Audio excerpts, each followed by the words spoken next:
Hello and welcome back everyone, we Weeb online, and today I'm gonna continue the story What If Naruto and Kyubi Were Lovers Part 2. If you enjoyed this video, please give it a big thumbs up, and to watch more videos like this, subscribe to my channel and turn that bell notification on so you never miss an upload. Now wasting no more time, let's begin. It was early in the morning, and the rising sun was painting the sky with beautiful reds, yellows, and oranges. The people of Konoha were staring at the Uchiha police force members as they ran around Konoha trying to pick up their underwear, which had been hung up and dyed bright pink all over the city's buildings. Everyone who was watching was shocked to see the Uchiha police force, from one of the most powerful clans in Konoha, pick up bright pink underwear that had been hung up on buildings. Their faces were red with shame and anger. Many people, including the Red Eyes, couldn't believe that someone would do something like this to one of the most powerful clans and the people who ran the police force. Nobody knew that Naruto Uzumaki, who was 6 years old, was watching the scene from a nearby building while hiding behind a camouflage sheet and laughing. Akane-chan, what do you think of my latest plan? I have to say, I'm impressed, Akane said to himself, laughing. I've always hated that clan because they're so cocky, she said. She also didn't like how they treated Naruto, which was why, with his permission, she had watched more of his memories. The Uchiha clan was one of his biggest opponents, and many of the bad things the ninja forces said to him came from Uchiha. That was more than enough for her to put them on her list of people to kill.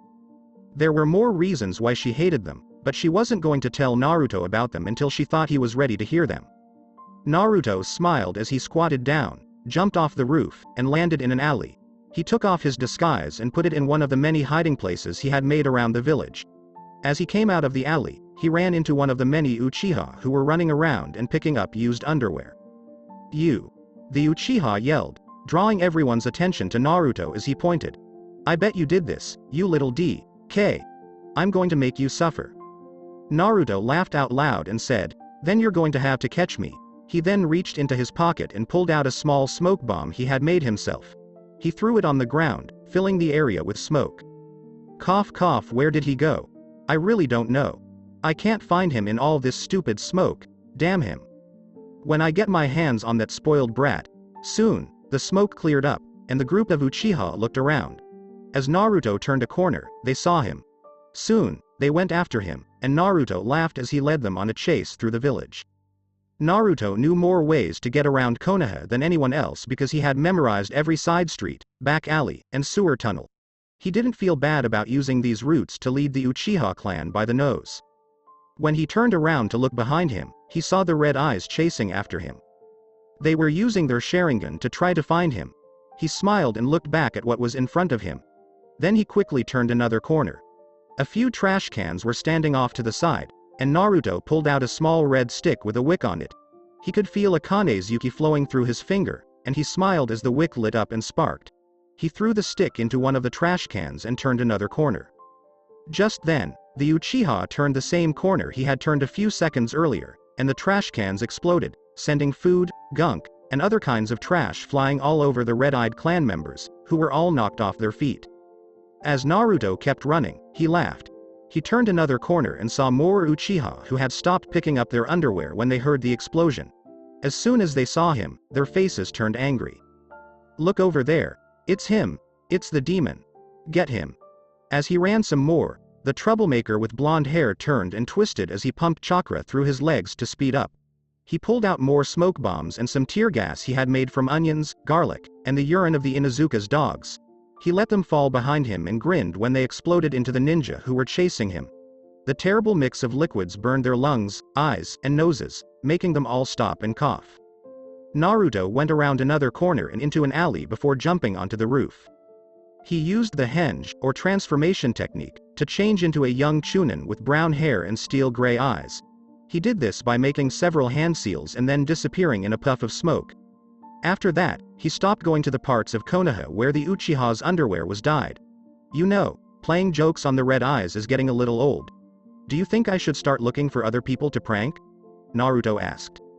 Akane thought as she tapped her chin. It might be helpful to prank other people. Maybe you should start by pranking the Inuzuka or Hyuga clans so you can get used to hiding from people who are good at finding things. Only Naruto and his inner demon knew this, but the blonde didn't just pull pranks to get back at people. The real reason he did them was to get back at people who had wronged him and still did. The second reason was to practice his stealth, evasion, and espionage skills. The third reason was to give himself the image of a prankster and attention seeker so that no one would take him seriously or think of him as a threat. So far, everything had gone well. Of course, just because you're going to pick other people to prank doesn't mean you should stop playing jokes on the cocky jerks. We both know I'll never stop playing jokes on those cocky jerks, Naruto said with a smile as he stopped jumping from building to building. He looked around and saw no one. He figured he was far enough away from the most crowded parts of the village, so he dropped the henge and went back to being a blonde man with blue eyes. He got off the roof and started to stroll through the village. They need someone like me to make sure their heads don't get so big that they can't fit through a door. As he kept walking, a shadow appeared behind him, and a voice with no emotion said, "Hello, Naruto-kun. The legend of the 10-tailed wolf. I want that brat to pay for what he did wrong." Sarutobi looked at the man in front of him without sighing. Fugaku Uchiha was the leader of the police force and the head of the Uchiha clan. He had short, black hair and eyes the color of onyx. There were lines below his eyes that got more noticeable when he looked serious, like right now. He wore a simple kimono and gray pants with the symbol of his clan on the back. The man was trying to get Naruto punished for the joke that had just been played on his clan. Someone had gotten into the Uchiha compound and taken all of their underwear, dyed it pink, and hung it up on buildings around Konoha in one night. It was just one of many jokes that had been played on Fugaku's clan and other important business owners. "Do you have any proof that Naruto pulled this joke?" Sarutobi asked. Fugaku scowled. "Of course I do. He was at the crime scene, and when my men tried to catch him, he ran away." "There were a lot of people at the crime scene," Sarutobi said, putting on a calm face to hide his short temper. Fugaku has always hated Naruto because he held the Kyubi. During the incident, the Uchiha clan was one of the ones that suffered the most, losing almost a third of its people to the Great Demon. Even though Fugaku knew Naruto wasn't the Kyubi, he still blamed the boy for the fox's bad behavior, even though he knew Naruto wasn't the Kyubi. "Also, I don't think I need to remind you that your people didn't even bother to ask him questions. They just blamed him for the prank." Sarutobi had seen what had caused the chase through Konoha and knew who was really to blame. And we all know how the Uchiha clan has treated him in the past, so it's no wonder he ran when your men tried to catch him and then chased after him. Also, the old Hokage added when he saw the man's frown deepen, "Are you telling me that Naruto was good enough to sneak past all of the clan members you have guarding your compound?" As he fell into the trap set by the clever old man, the leader of the Uchiha clan frowned even more. If he said that his clan wasn't good enough to stop one child, who was wearing hideously bright orange clothes and couldn't be missed, from sneaking in, his clan would be laughed at the next meeting, even more than they already would have been for letting this prank happen to them. "No child could ever get past our guards," Fugaku grumbled, knowing he had lost this battle. "Then Naruto couldn't have done it," Sarutobi said, "but you can be sure I'll do everything I can to find out who did it." Fugaku gave Sarutobi one more angry look, then turned around, slammed the door behind him, and walked out of the room.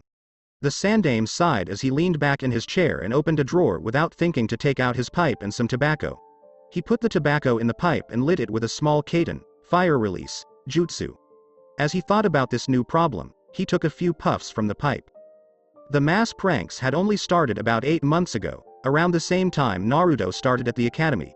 Since then, pranks have been played on merchants, specific civilians, and clans, but this most recent one was by far the biggest. He didn't really know who it was, and even though he and a lot of other people thought it was Naruto because he was at every crime, there was no proof that he did it. Also, how does a 6-year-old sneak into Anbu's headquarters and paint their changing room neon green? Just then, the door opened, and the person who was making trouble walked in. As usual, he was wearing an orange tracksuit with blue on the upper shoulders and up and down the front. There was a white swirl with a tassel on the left side, a red swirl on the back, a big white collar, orange pants, and blue sandals. The old Hokage couldn't understand why the boy chose to wear such a hideous outfit. It was the worst thing he had ever seen, almost as bad as Maida Guy's green spandex. Itachi Uchiha, Naruto's most trusted Anbu agent, came up behind him. Behind his mask, you could see that he was amused by something. "Oh, Naruto-kun, I just talked about you with someone," Sarutobi told him. Naruto asked Oji-san in a very loud, very annoying voice, "Was it about how you're finally ready to give me that hat?" "No. I'm afraid not, Sarutobi said as he took a puff on his pipe. See, there was a joke played on the Uchiha clan not too long ago. Anyo saw, isn't your family name Itachi ni?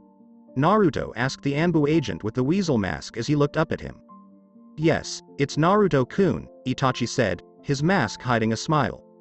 Naruto asked, so, what happened to them? It looks like someone broke into the Uchiha clan's home, stole all their underwear, dyed it bright pink, and then strung it all over Konoha, Sarutobi was saying when Naruto shouted, awesome, and stopped Sarutobi in his tracks. You wouldn't happen to know anything about this, would you, Naruto-kun? He asked in the end. I saw all the pink underwear, if that's what you're talking about, Naruto said as he scratched the back of his head and made a fox face with his eyes. But you don't know who did it? Sarutobi asked. Naruto yelled, of course I do, as he raised his fist into the air and shook it. Then a dumb look came over his face. Where is that red-eyed compound again? The blonde's face looked sheepish and stupid, so Sarutobi pinched the bridge of his nose and said, never mind. You're supposed to be at the academy anyway, Itachi. Make sure he gets there. Itachi bowed and said, of course, Hokage-sama, then put his hand on the young blonde's shoulder. Come along, Naruto-kun, it's time to go to the academy. Naruto moaned as they left, but the academy is so boring. This left Sarutobi to wonder who was playing jokes on his village. The legend of the 10-tailed wolf, Itachi said to Naruto as they walked toward the academy, I thought your joke this time was the best one yet. He knew that the young blonde was behind the pranks, but he didn't say anything because it was funny to watch everyone run around trying to figure out who did it. It was a lot of fun. Naruto smiled and said, thanks, I thought it was pretty masterful myself. I'm also glad you didn't touch my underwear or that of my Ka-san, the usually calm Anbu said with a smile. Naruto scratched the back of his head and said, yeah, well, the Anbu captain with the raven hair shook his head and stopped in front of the door to Naruto's classroom. Itachi opened the door and told Naruto to come in. Excuse me, he said, but I found him wandering around town and thought it would be smart to walk him to his class. The man in charge of the class, who had gray hair and green eyes, said, thank you, while giving Naruto a mean-spirited look. Itachi saw the look, but he didn't do anything that would get him in trouble. Instead, he made a mental note to tell the Hokage to watch out for this guy. He nodded and left through Sunshin. Sit down, boy, the man said with his frown still on. Naruto yelled, you got it, Shinsi-sensei. He knew what the man had really been trying to say. Shinsi hated him because of Akane, just like a lot of other people. The man probably wanted to call him a demon, but he couldn't because he was in the academy with people who didn't know that Akane was sealed inside him. Naruto knew that there was a law that said people couldn't tell their kids or anyone else who didn't know about the sealing. However, they could still tell their kids to stay away from him. He walked over to an empty seat, sat down, and stretched out his legs. Soon, the lesson started, but Naruto was so bored because all the teacher talked about was how the Shodem Hokage started the village, which Naruto had already read about. Naruto told Akane, man, I'm so bored, as Shinsi kept going on and on. Akane said, well, we could always come up with a joke to cheer things up. Maybe. Naruto looked around at the other students. They were all 2 years older than him. Since they were no longer at war and most of the shinobi who had been killed by the Kyubi had been replaced, the civilian council made a new law that basically cut the shinobi academy by 2 years. This meant that very few students entered the academy at age 6.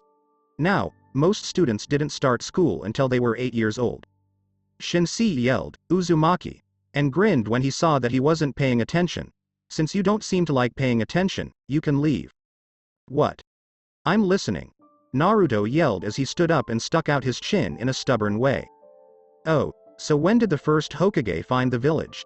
Well, of course, the day he started the village. Naruto yelled, rubbing the back of his head. Shinsi laughed as the rest of the class made fun of Naruto, who was making a face. It's clear you're not paying attention, so I won't let you stay in my class until you do. He might not have been able to be so obviously unfair as to get the attention of the Hokage, but he could have done something like this. Naruto scowled as he walked out of the room and slammed the door behind him. As soon as he crossed the threshold into the academy, he smiled and said, thank God, I really didn't want to be there anymore. To the training ground? Akane asked, grinning at her blonde container, even though he didn't know it. If the two had been able to see each other, they would have seen that Naruto's smile and, of course, were the same. The legend of the 10-tailed wolf. I can't believe that jerk kicked me out again, Naruto said to himself as he walked through the streets of Konoha. Are you complaining? Akane asked, but her voice showed that she was laughing. Of course not, Naruto said with a bit of a scoff. How could I complain about getting out of that boring classroom? All we learn is that the Shodan could make wood out of nothing, the Nidaime could pull water out of the air, the Sandaime could pull every jutsu in Konoha out of his behind, and the Yondaime could flash from one place to another in less than a second. It's the most boring class I've ever been in. It's also the only class you've ever been in, she joked. I don't care, Naruto said. Then he stopped talking and took a deep breath. Someone or something was giving off a sweet smell, and I asked, what is that smell? It smells so good. As Naruto started to follow the scent, Akane thought, oh boy. She knew what it was. She wasn't surprised that it caught his eye, because she really thought he would have found it a long time ago. Soon, Naruto was standing in front of a small booth. It didn't look like much, just a small building with flaps that said, Ichiraku's. Behind the flaps, the blonde could see a small bar with a few stools and what looked like cooking tools. Even though it didn't look like much, this was where the smell was coming from, and Naruto couldn't help but go in, his mouth watering slightly at the smell. As he stood at the door, an old man came in through a back door and stopped when he saw Naruto standing there with a blank look on his face. Well, hello there.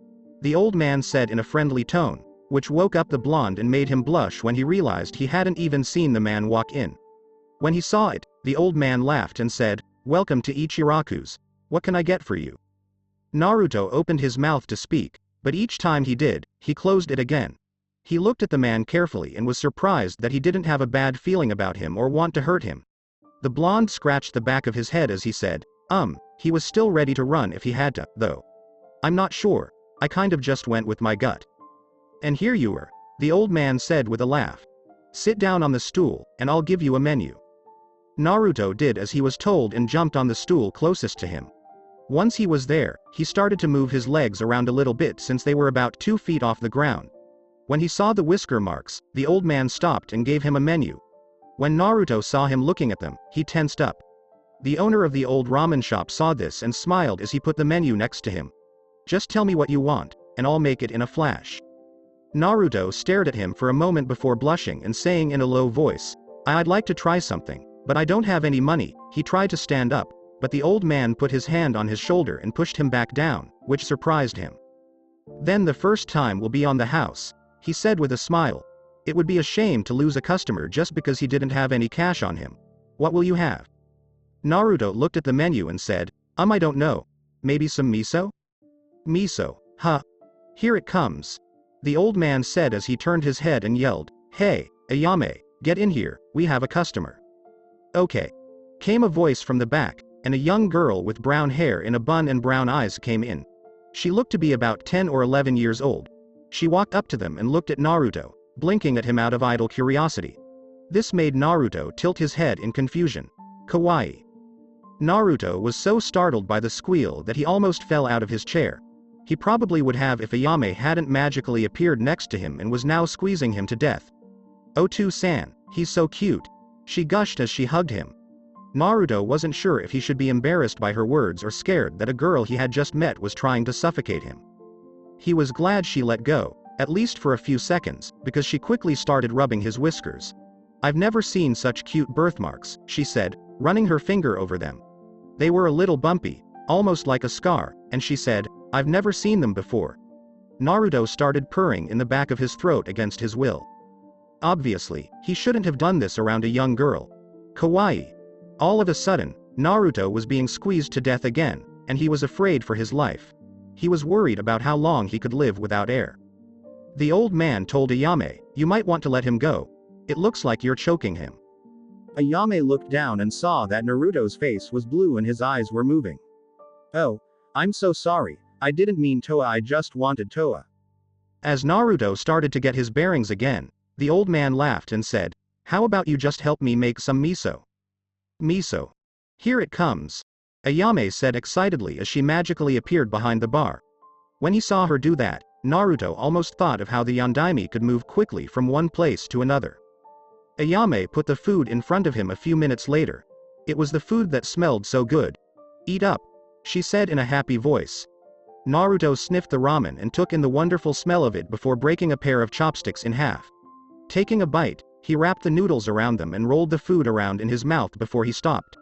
The ramen chef and his daughter were nervous because they didn't know if he liked the ramen or not. Naruto yelled, This is delicious," as he started to eat the bowl of ramen. The old man looked at Naruto, who was stuffing his face, and said to his daughter, Ayame-chan, I think we just found our #1 customer. The Legend of the Ten-Tailed Wolf. Okay, Naruto-kun, I think you're ready to learn real hand-to-hand combat, Akane told her container as he finished working out. For a 6-year-old, the blonde student at the academy had grown quite strong. Naruto could probably already beat any genin out there, thanks to his hard training and the fact that he had a lot of chakra and was very good at controlling it. Now, taijutsu is a basic form of jutsu that usually doesn't need chakra, but chakra can be used to improve techniques. Taijutsu usually doesn't require hand seals and is much faster to use than ninjutsu or genjutsu. Taijutsu is simply hand-to-hand combat, and everyone uses it, even most demons. There are many different styles. The style I'm going to teach you is called Kitsunken, Fox Fist, and I came up with it many years ago when I was working for Inari-sama, the fox god. Akane paused for a moment before continuing. The style I'm going to teach you takes the spirit of a fox and puts it into your fighting. This means that you have to use a lot of feints and quick counterattacks to weak and important areas. Is that why you always make sure I'm so tired when I train that I'm damn near passing out? Naruto asked. Akane made him do a lot of exercises that were always very hard and often hurt. Several times, he was so tired that he fell asleep in the training field. Those were the few times he cursed the fox in his head. Yes, this style isn't made for humans because it takes more energy and skill than a normal person has, Akane thought as she hummed. I was thinking about waiting to teach you this style until you became a Hanyu, but I think it would be better if you learned it sooner rather than later. Go home and come into the seal so we can start working on this style together. Yes, ma'am. The Legend of the Ten-Tailed Wolf. Another year has passed, and Naruto keeps getting stronger and better. Now, he spent his nights in the seal practicing the taijutsu that Akane had taught him. For the first 4 months, he went through the katas he had been taught. His friend and teacher would tell him when his stances were wrong, and if he made a mistake, he would often have to go through all of them again. During that time, she always talked about the different attacks that could be made from each position, as well as the best way to respond when someone made a certain move. When Akane thought he was good enough at the katas, she moved on to sparring. Akane had Naruto spar with her in the mindscape because A, he didn't have anyone to train with, and B, she wanted to see him so she could fix his flaws. Sparring is more like beating Naruto up and then telling him where he went wrong. Come on, Naruto-kun, you have to do better than that. Akane yelled in a sing-song voice that she knew would bother him and make him angry enough to make mistakes. Naruto didn't like it when people looked down on him. Grr. Naruto muttered as he stood up. I'll show you. He came in hard and moved pretty quickly for a 7-year-old. But that wasn't even close to fast enough to surprise her. As Naruto got closer, he aimed a swipe with his claws at Akane's middle. The redhead responded by using one hand to move his attack away from her while at the same time launching a fast strike that hit the blonde in the solar plexus with the other. Naruto gasped and probably would have flown back a few feet and landed on his back if Akane hadn't grabbed his left wrist and pulled him before he could get away. She turned 180 degrees and took Naruto with her. Then she let go, sending the blonde flying a few feet away. When he hit the ground, he rolled along it for a few feet before coming to a stop a few feet away. Akane told him, "You're not thinking straight anymore. You can't go in half-cocked and expect to win. Often, it's not the stronger opponent who wins, but the one with the clearest head." Naruto sat up and rubbed his chest as he said, right. Don't say you're sorry. Just get up and try again, but this time with a clear head. As Naruto stood up, he took a deep breath. His legs felt a little shaky, but he didn't fall over.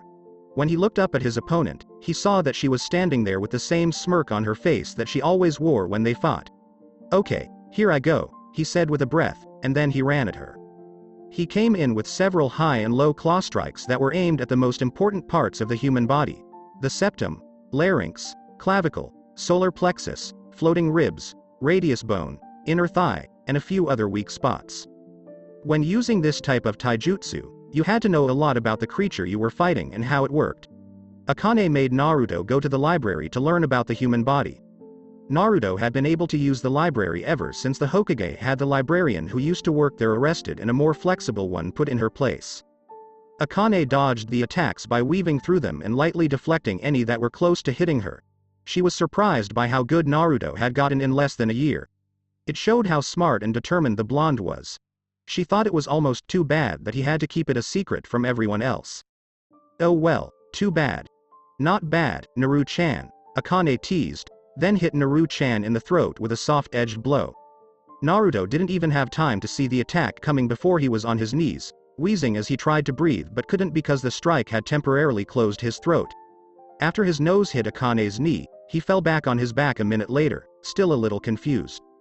I think that's enough for now, Akane said as she walked over to where he had landed after she hit him. You've been fighting for about 2 hours straight. You're getting better. Naruto tried to get the stars out of his eyes by blinking several times. After a few moments, he sat up and looked at Akane. He asked, "How strong do you think I'll be when I graduate?" It's hard to say, Akane said as she sat down and spread out her tails.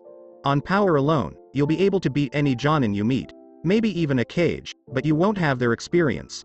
This was something she would have to help him with, since she would soon have to help him get his first kill.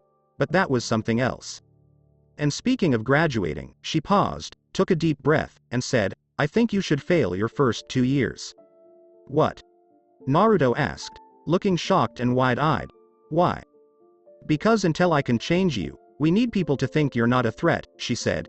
If people saw what you could do right now and you graduated too soon, they would think you were dangerous, and things could get out of hand. Well, when are you going to change me? I need my Yuki to fully merge with your chakra coils, so I'd say about 5 years, Akane said after a moment of thought. 5 years should be enough. Okay, so when I'm 12. Yes. Naruto thought about what she said, and he really didn't want to stay in school for 2 more years. But he said, okay, I get what you're saying, I'll wait. I'm sorry, Naruto-kun, she said, putting her hand on his left leg. But at least this way, you'll also be with people your own age. You know that doesn't really matter to me, he told her as he grabbed her hand and started to play with her fingers. It was a strange habit he had never broken from when he was younger, and she would tell him stories. You're the only person I really care about. Akane got red in the face. Why does he always have to say the nicest things? And in such a good way. She had never been in this situation before, so she didn't know why she was doing what she was doing. Could it be?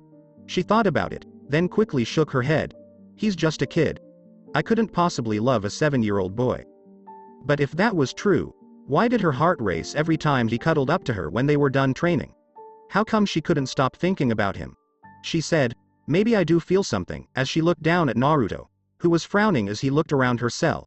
But he's too young right now. I don't care much about age, but he wouldn't even know what a relationship is for a few more years. I'll wait to see what happens when he's a lot older. Is something wrong, Naruto-kun? Asked Akane. Yeah, Naruto said with a frown as he looked at her. I was just looking around the mindscape. I've been thinking about this for a while, and I don't like how bleak it is. Is there a way to change it? Akane stopped, tilted her head, and looked at him with interest. I don't know. Very few beings can actually use powers that affect the mind, and even fewer can access their mindscape. Even most demons can't do that. It's a very rare skill, and the only reason you can do it is because I'm sealed inside of you. Naruto looked around for a while and thought, I see. He closed his eyes and began to think by nodding to himself. Akane looked at Naruto strangely and was about to ask him what he was doing when she saw something that shocked her. From where Naruto was sitting, a ripple was going out, and when it was gone, all that was left was white. In just a few seconds, the knee-deep water, the cage, the dark, rocky walls, and the landscape that was barely lit were all gone. In its place was what could be called a white space, with no difference between the floor, the walls, or the ceiling. The whole area seemed to just go on. Just looking at the white area that seemed to have no direction made Akane feel a little queasy. Soon, another wave came from Naruto, but this one left green in its wake. Akane was shocked to find out that grass was also green. It spread out from under Naruto and started to cover the floor. It looked like lush green grass and was only a few inches tall. Blue started to spread out along the walls and ceiling from a point above her. There was a light blue sky with a few clouds and a bright yellow sun where the walls and ceilings used to be. Soon, Trees and other plants started to grow from the ground and cover the area, making a forest. The whole thing only took a few minutes. Before Akane could think about what had just happened, she heard Naruto take a soft breath. He was on his back, looking tired. His bar was covered in sweat, and he was breathing hard, like he had just done one of the workouts she had given him. Akane crawled over to the blonde and sat back down with her legs crossed. She brought Naruto's head into her lap and started playing with his hair. "You do know what you just did is impossible, right?" she asked with a smile to hide her own surprise at what had just happened. "No one without mind powers should have been able to do what you did." Naruto smiled and sighed happily as Akane ran her fingers lightly over his head. "Maybe I have mind powers and you just don't know it," he said. He closed his eyes and reached out to touch the red head. "No," she laughed. "The only clan with mind powers are the Yamanakas, who helped Kami many years ago, and the Rakudu Sennin, who did the gods a great service and was rewarded with samsara eyes. I don't have mind powers, so I couldn't have given them to you."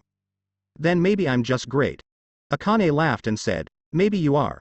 When she looked at him, her eyes softened a bit, and she said, "You're tired. Get some rest, and I'll take care of you." "MK," Naruto said with a small yawn. "Night." Akane whispered, "Good night," as Naruto went out like a light. The whole night, she kept her hands in his hair while she watched him sleep. Sarutobi looked at the young blonde boy, who was like his grandson, with a sheepish and slightly embarrassed expression on his face. "Naruto-kun," he said, "this is the second time you've failed. I'm not sure what to do anymore." Naruto yelled so loudly, "It wasn't my fault, Detbeo," that the windows shook and Sarutobi had to cover his ears. "It was that stupid Kimiko. He hates me so much that he always kicks me out of class and never lets me take part in any of the activities." "Naruto-kun," Sarutobi said with a disappointed look, "teachers go through several tests to make sure they don't show favoritism or refuse to teach another student. Maybe you wouldn't have failed if you took your studies more seriously and didn't miss so many classes." Naruto scratched his head for a moment before giving him a sheepish look and saying, "I'm sorry, Oja-san. I really did try. It's just that class is always so boring. I don't care when the law about lumber was made. I want to learn how to be a ninja." The old Hokage gave Naruto a look that was somewhere between annoyed and amused. "Naruto-kun, if you want to be Hokage, you need to learn these things. A Hokage isn't just a fighter. He's a leader, and it's his job to make decisions that affect the whole village." He gave Naruto a serious look and said, "Understand?" Naruto shouted, "Of course I do. I promise I'll pass next time, and then you'll have no choice but to give me that hat, Oja-san." "I'm sure you will," Sarutobi said with a wry smile. He sighed as he watched the excited blonde run out the door. He didn't know what to do with that child. The legend of the 10-tailed wolf. So, I wonder, what should I do now? Naruto asked himself.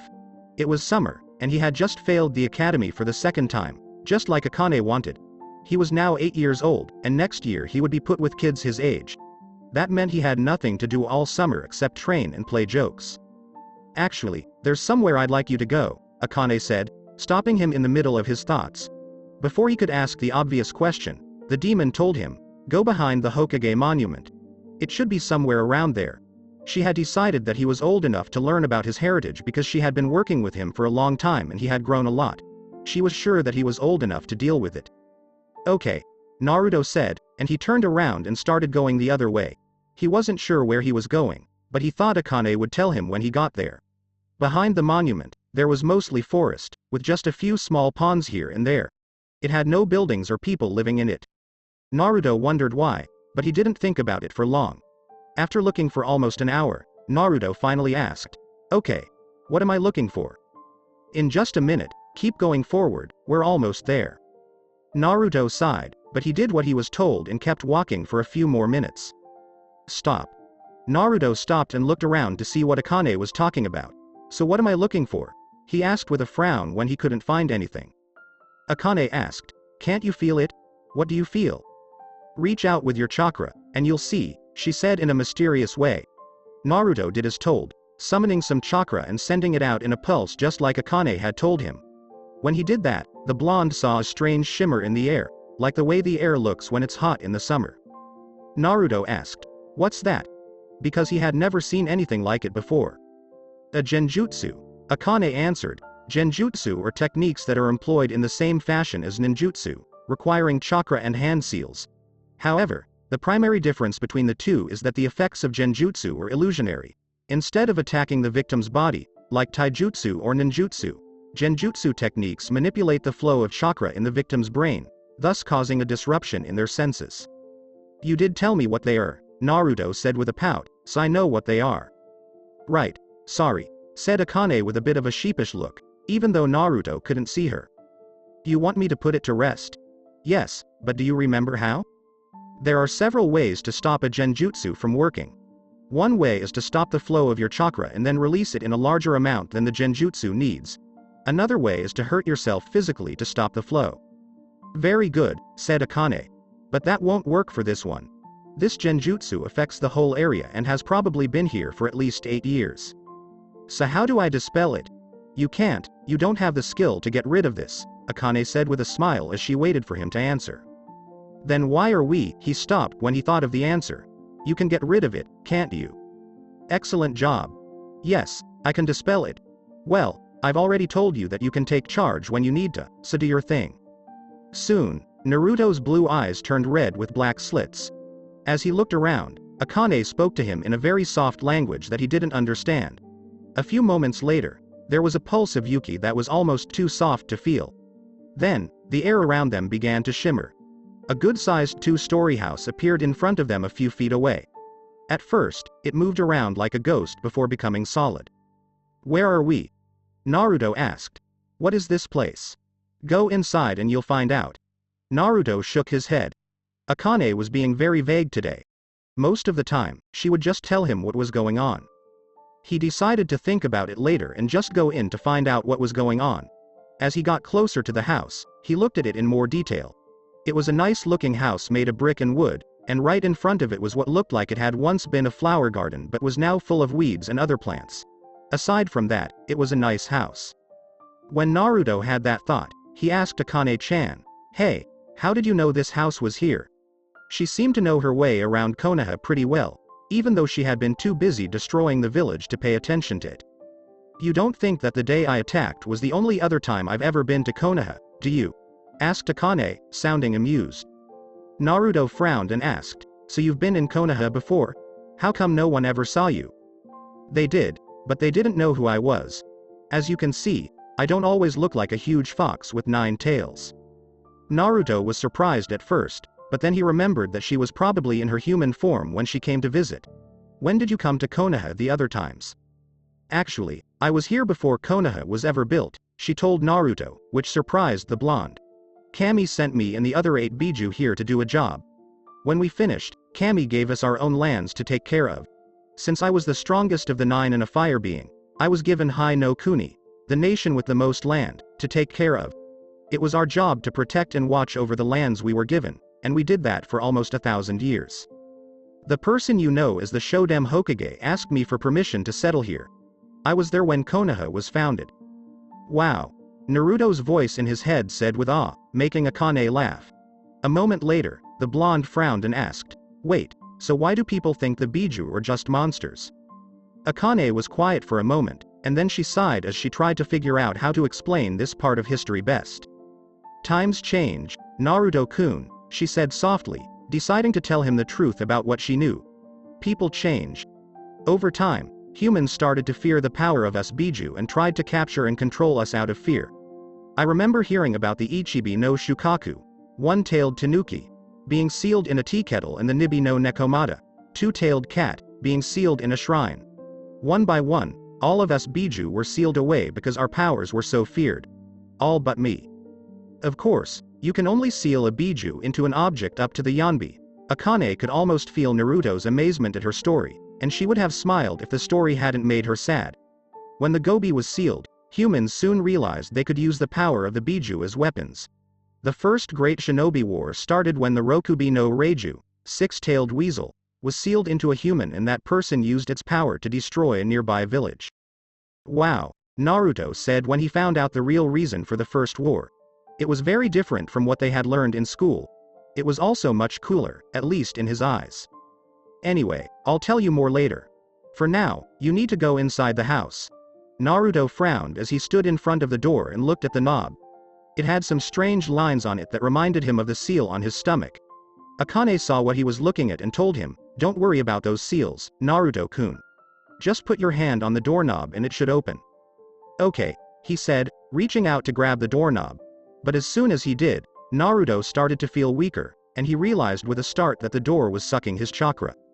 He tried to pull his hand off, but it wouldn't come off. He tried to get it off by putting his other hand on his wrist and putting his foot on the door, but it didn't work. "Calm down, Naruto-kun," Akane said, trying to keep the blonde from hurting himself. "It's just taking the amount of chakra you need to open the door." As soon as she said this, the door stopped pulling on Naruto's chakra, and there was a soft click that meant the door was open. Naruto stared at it for a long time before Akane pushed him to open the door. The first room he went into looked like a living room or something. There was a thick, rich-looking carpet on the floor. On the side that was farthest from him, there was a fireplace with a glass coffee table and a few couches around it. A few pictures of a man with golden spiked hair that looked a lot like his own and a beautiful woman with red hair were hanging on the walls. Even though there was no fire going and no one had lived here, which was clear from all the dust on the furniture, it had a very homey feel. "Akane-chan, whose house are we in?" Naruto asked as he looked at all the pictures around the room. Each one had either the man with the golden hair or the woman with the red hair. Some of the pictures showed the man with what Naruto knew to be a group of genin. A boy with spiky silver hair, another boy with spiky black hair and goggles, and a young girl with triangles on her cheeks. There were also pictures of the man with another man who had long, spiky white hair and was dressed in red kabuki clothes. There were pictures of the red-haired girl standing with a group of Anbu with their masks off, or of her with her own group of what looked like genin, even though the little black-haired child was much too young to be a genin. There were also pictures of the man and the woman holding hands. Naruto didn't know why he thought he should know these two, but he did. Akane sighed when she could tell what he was thinking. "Why don't you, Naruto-kun, go up to the second floor, go through the last door on the right, and then go into the mindscape?"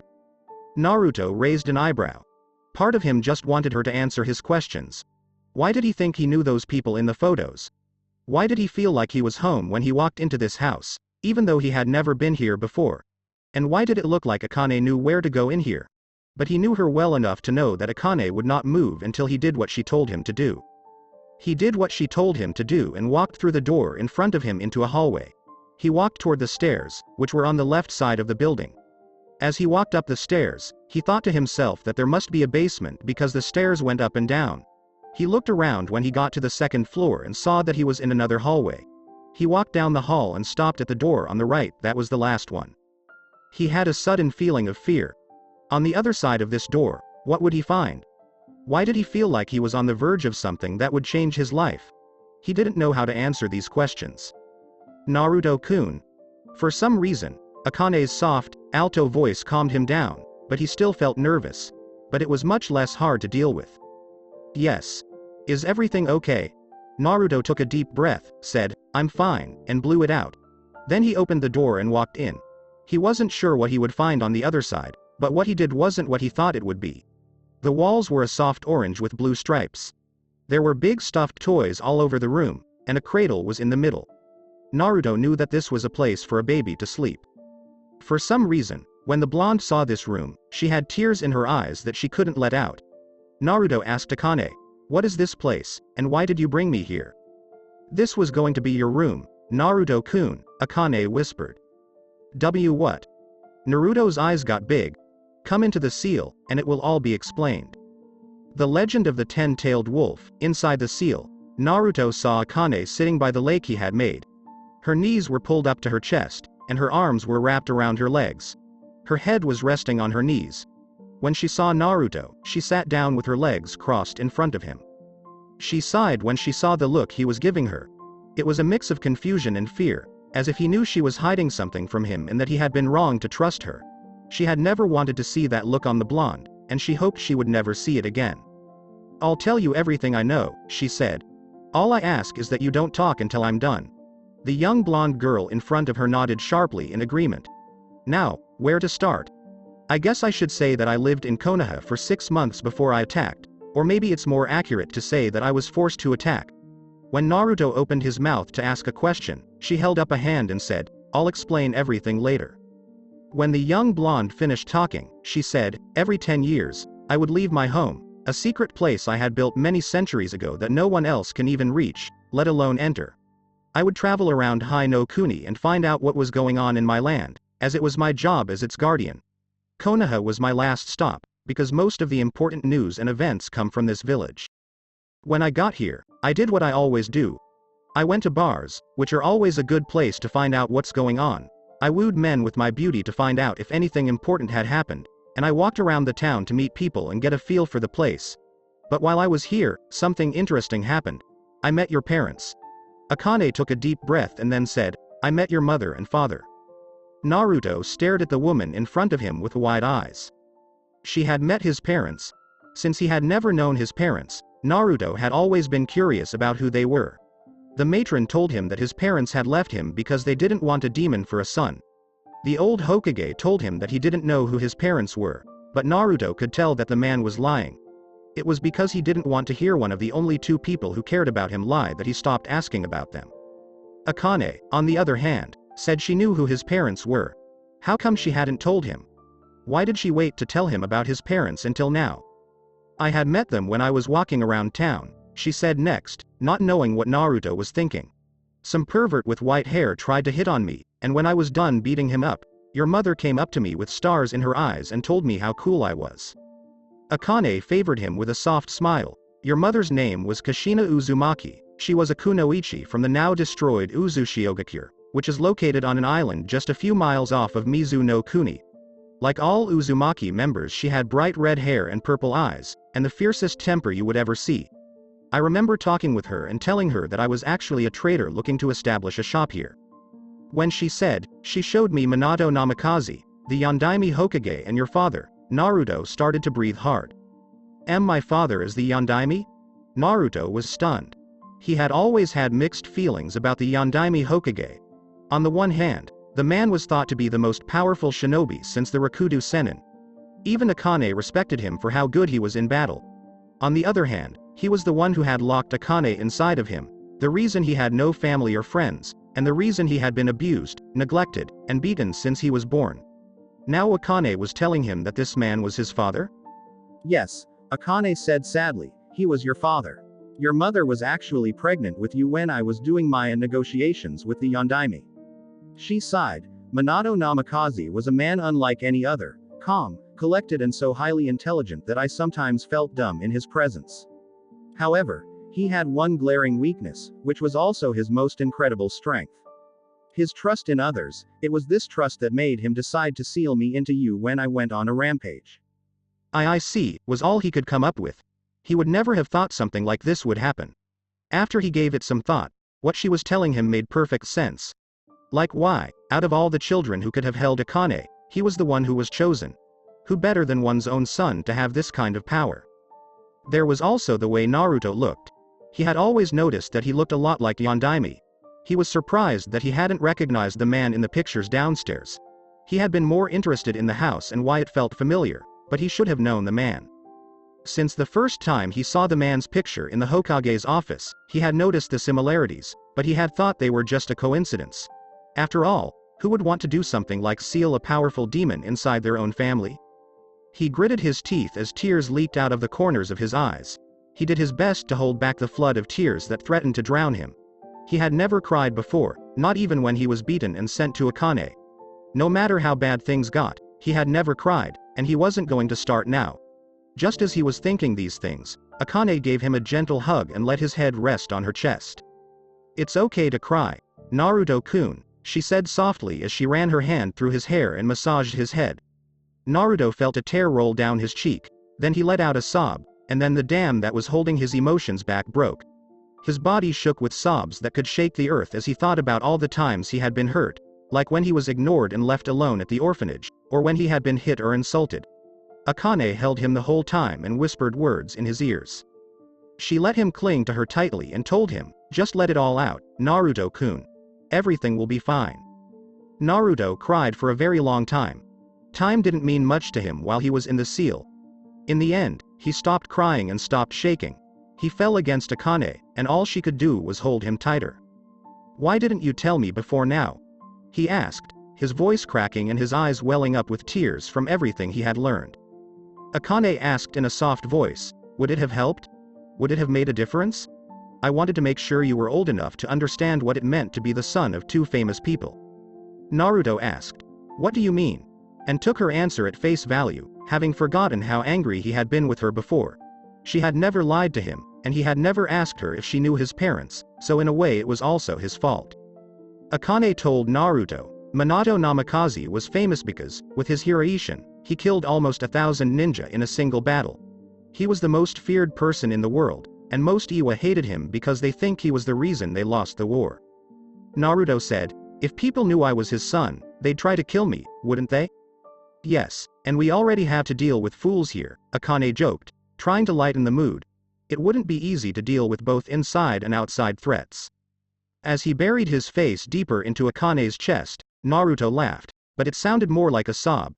Thank you, Akane-chan, for not keeping this from me, he said in a soft voice. You're welcome, Akane said with a smile as she kissed his hair. The Legend of the Ten-Tailed Wolf. When Naruto woke up the next morning, he was still in the room that had been set up for him the night before. Akane told Naruto to look around the house, so he did. The first 2 floors weren't very big.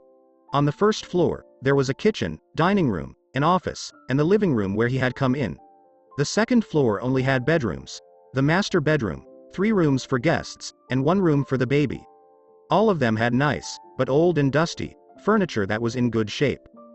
But it was the basement that caught Naruto's eye. In a word, the whole basement was huge.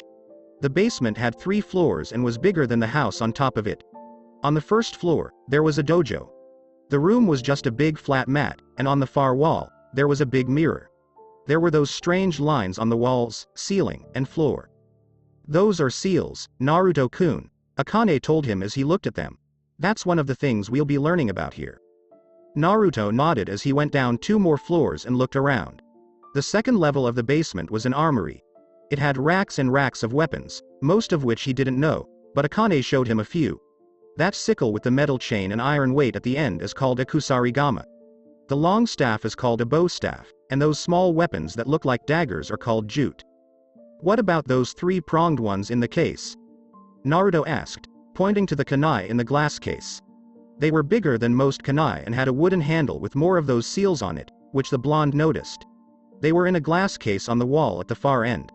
As far as Naruto could tell, there were almost 100 of them. Akane said, those were the special tools your father used to make his best jutsu. I can't tell you much about it because I don't understand how it works, but once you learn more about how it works, I'm sure you'll be able to make them. Now, there's one more floor for you to look at. This one is the most important because it's where we'll learn about the jutsu you'll be learning. On the top floor, there was a library that was easily twice as big as the Hokage library. It had nearly 100 shelves filled with all kinds of books, jutsu scrolls, maps, and plans for weapons that looked strange. There were different sections in the library for things that didn't have to do with shinobi, as well as for taijutsu, genjutsu, ninjutsu, fuinjutsu, and kenjutsu. Each section was further broken down into subsections.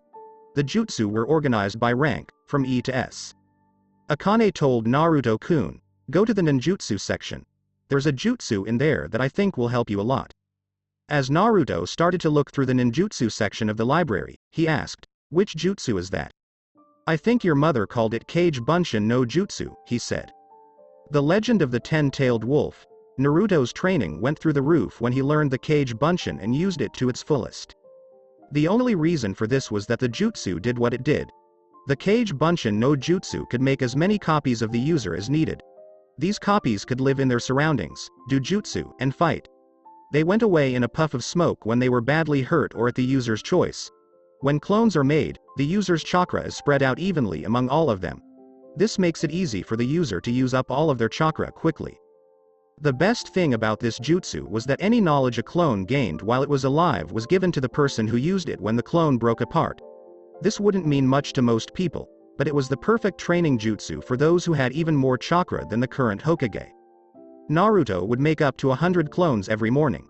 He was able to do this because he had almost perfect chakra control, which he got from 3.5 years of ridiculous training, and Akane let him use her Yuki to strengthen the clones. He would put them into 3 groups. One for manipulating elements, one for Fuinjutsu, and one for controlling chakra, so that he could keep building up his reserves. His control over his chakra was more about keeping it under control as his chakra kept getting stronger. Since he had mastered many of the exercises Akane had given him, even the ones that demons did for their Yuki, he didn't really need to gain more. The only control exercises he couldn't do were the ones that required what the blonde joked were Biju amounts of chakra, which was up to 5 taels worth of chakra. His Fuian jutsu was going slowly, but because he was good at it from the start, it was going faster than people twice his age. He couldn't do much more than make simple storage scrolls and exploding tags right now, but it was a step forward, especially since he'd only started making them a month ago. He hadn't really tried any ninjutsu other than the most basic ones because most of them seemed to be based on the elements. Akane told him to get some chakra paper so she could find out what his affinity was. He looked down at the pieces of torn, burned, and crumpled paper on the ground. The reaction he got was not what he had expected. The paper had literally torn into pieces before some of them caught fire and the other half wrinkled. So, fire, wind, and lightning then? Naruto asked, not sure what to think. Yes, said Akane, who was also looking at the paper, but with more joy than shock on her face. It looks like you have 3 strong elements. I think your main element is wind, since it was the first one to show up on the paper. Your father was a wind element, so it's not surprising. You got your fire from me, since I'm a fire being and all. And what about the lightning? Your mother had a small affinity for lightning, which is strange since her main element was water, Akane said with a shrug. Wind, which is Naruto's main element, was the first thing they learned. The first step was to use his chakra to split a leaf. It was hard, but with the help of his clones, he was able to do it in a month. Naruto had learned that the key was to think of his chakra as 2 sharp edges rubbing against each other. After he had done this, Akane told him about her plan to teach Naruto how to be a ninja. Naruto-kun, I think we're done for the day. Head home and get into the seal. I take it you have something important to tell me. Akane only asked him to come into the seal when she had something important to say. Her simple, yes, told him that he was right. Naruto yelled, all right, to get the attention of his Kage Bunshin. It's time to go. Start dispelling yourselves in groups of 5 every 5 minutes. He knew from experience that if he had them all dispel at once, he would pass out from the information overload. When you only have 3 scrolls left, put them all back in the house. OSSU. They saluted and started to dispel. In the meantime, Naruto went back to his apartment after talking with Akane about how it would be better for him to live in his apartment instead of the Namikaze household to keep up appearances. When Naruto got to his apartment, he took a quick shower and then laid down on his bed to enter the seal. The legend of the 10-tailed wolf. So, what did you want to talk to me about, Akane-chan? Naruto frowned when he looked around and saw that the red-haired girl wasn't there. With a frown, he started to walk around to look for her. A sound caught his attention as he walked through the forest. He stopped for a moment and listened. He had to strain his ears to hear the sound, but he soon realized it was singing. Well, it was more like humming, since the song had no words. He listened for a moment and thought it was the most beautiful sound he had ever heard. Then he realized that he and Akane were the only ones in the seal. I didn't know Akane could sing so well, he said to himself. Then again, I've always thought she had a beautiful voice. He shook his head and ran toward the clearing where he heard her say, Hey, Akane-chan. You said you wanted. Naruto's voice trailed off as he saw a sight that most men, and maybe even some women, would kill for. Akane was taking a bath in one of the lakes he had made in his mindscape. This lake had a big waterfall, where she was standing, having nothing on. Her light tanned skin sparkled in the light, and drops of water ran down her perfect, spotless, and tempting skin, going over every curve and contour of her beautiful body, which was far too perfect to be human. She had her back slightly turned to Naruto, giving him a 3/4 view, just enough for him to see the fullness of her right breast. The water where she was standing didn't go much higher than her thigh, so her perfectly tight ass could be seen by all, or at least by Naruto.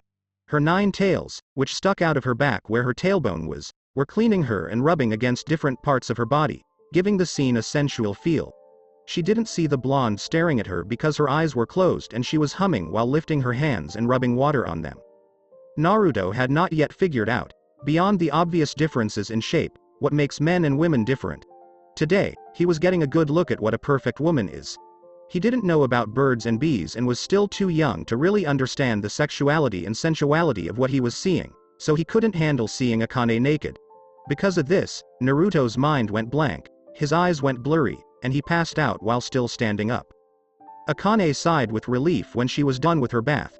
Since Naruto had made this mindscape, things had been much easier for her.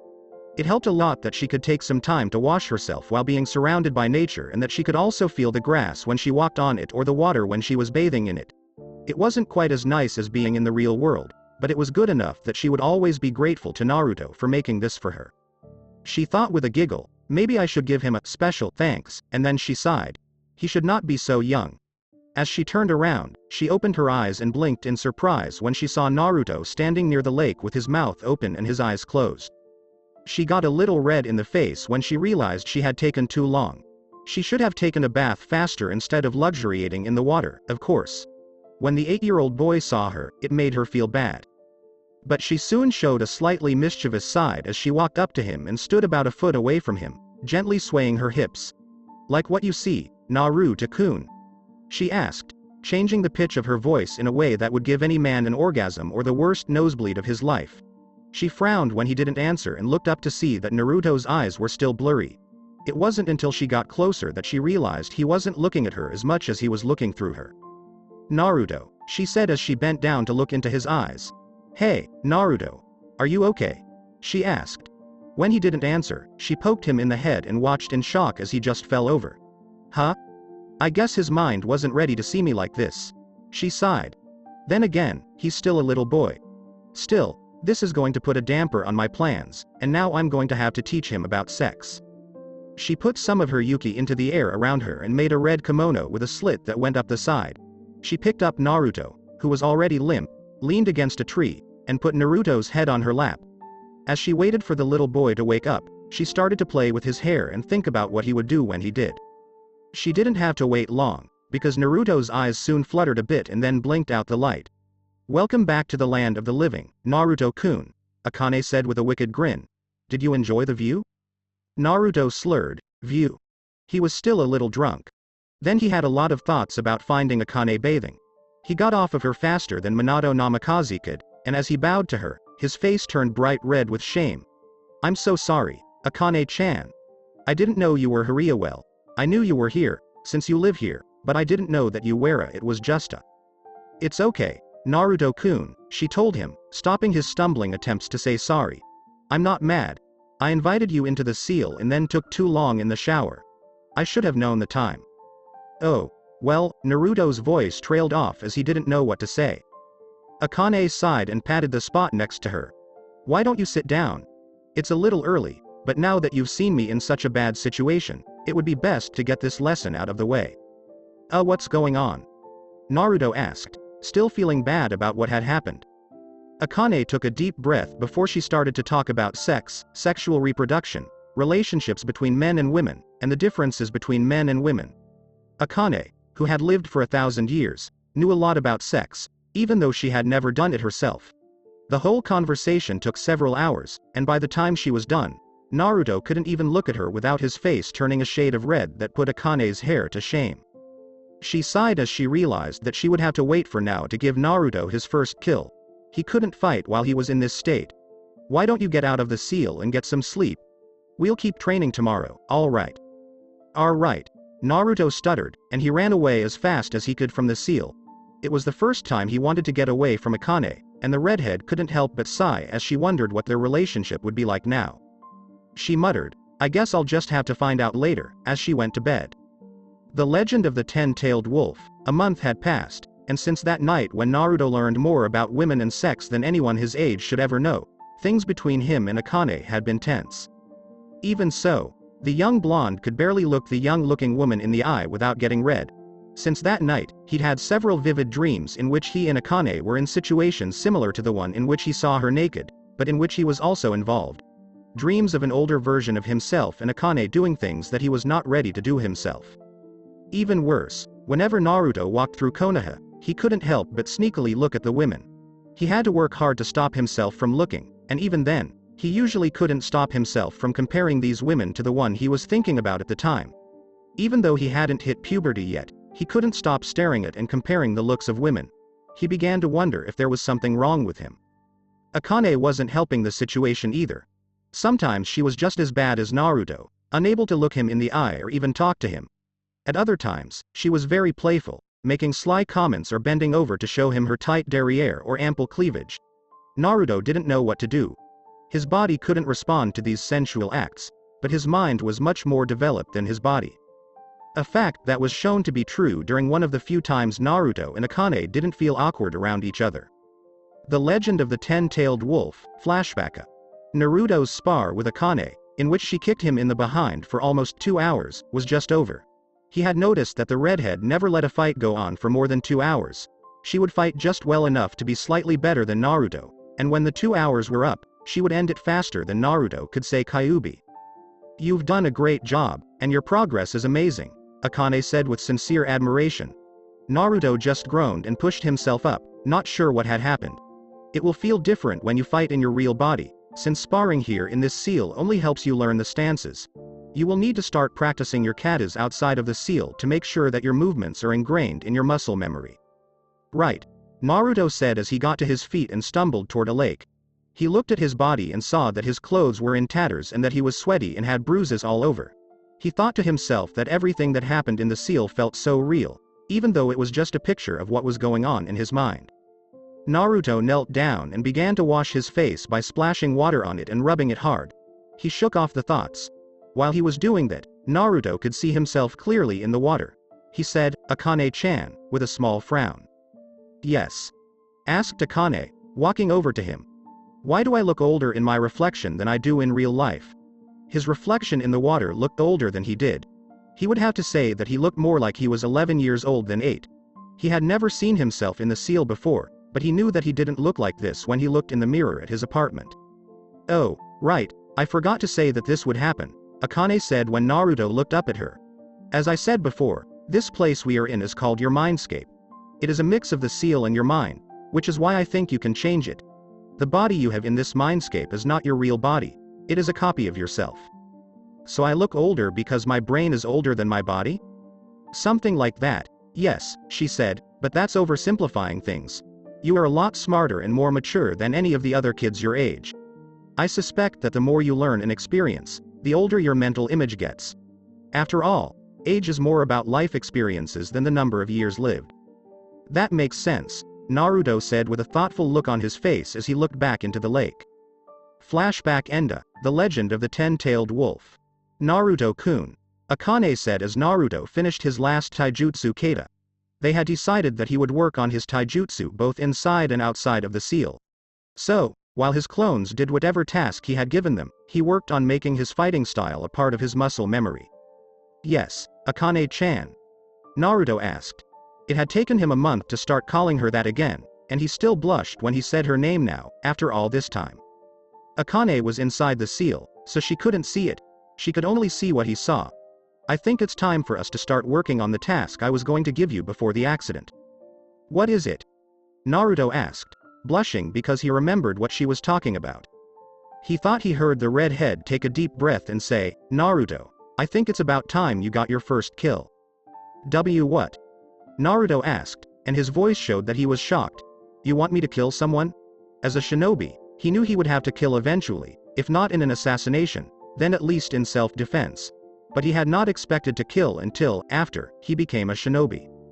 "Naruto-kun, you're going to be a shinobi," she said as gently as she could, but there was no way to hide the truth. "As a shinobi, your village will eventually ask you to kill. Unfortunately, the only way to really get ready to kill someone else is to do it yourself." But why do you want me to kill now?" Truth be told, the thought of killing someone else terrified him.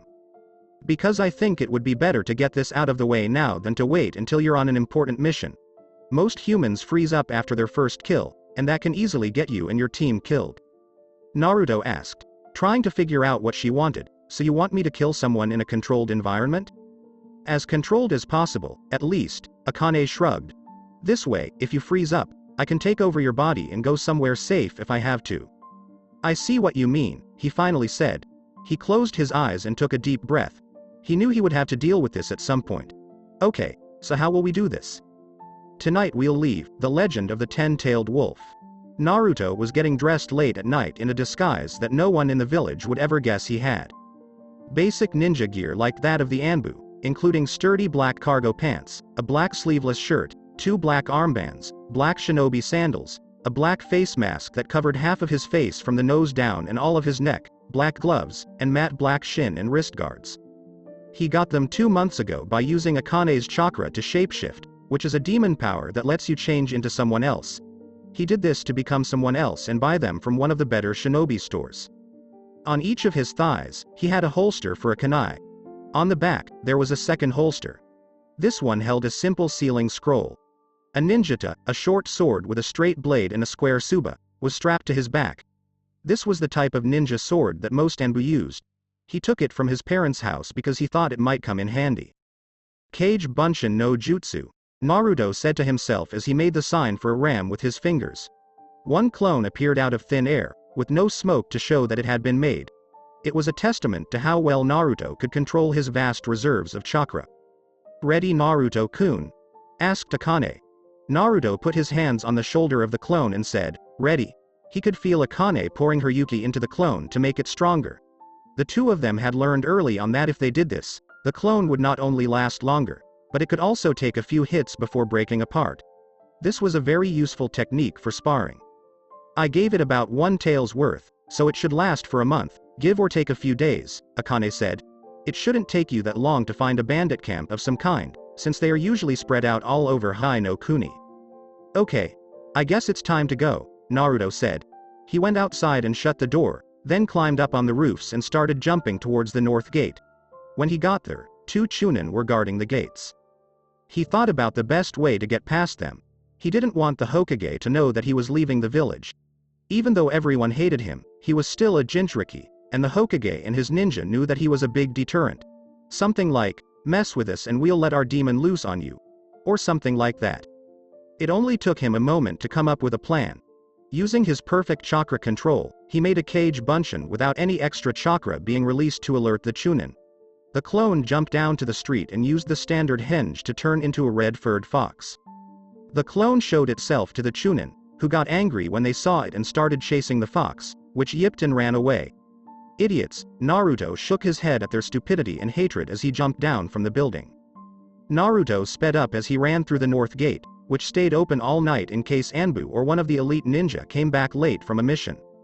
Naruto sped down the road and looked around for a moment before sending chakra to his legs. He jumped into the trees to his left and started hopping from branch to branch. As he hopped through the trees, he had to admit that it was exciting to be outside of the village for the first time. It didn't look all that different from being in the village, except that there were no buildings around him now. It was more the feeling of being outside of the only place he had ever known. It made him feel like he could do whatever he wanted and go wherever he wanted. "Try not to get caught up in the excitement, Naruto-kun," Akane told him. Naruto felt a little embarrassed and said, "Hey, sorry about that. I'm just so happy to finally be out of the village, even if it's just for a little while." "That's fine, it's good that you're excited," she said. In truth, she was glad that Naruto, despite everything that had happened to him in the past and how much he was growing up, could still act like a child. "Just remember that you're here for a reason. Now, I think we're far enough away from Konoha. Go to the ground and stop for now. Sit down," Akane told Naruto as he dropped to the ground and waited for more instructions.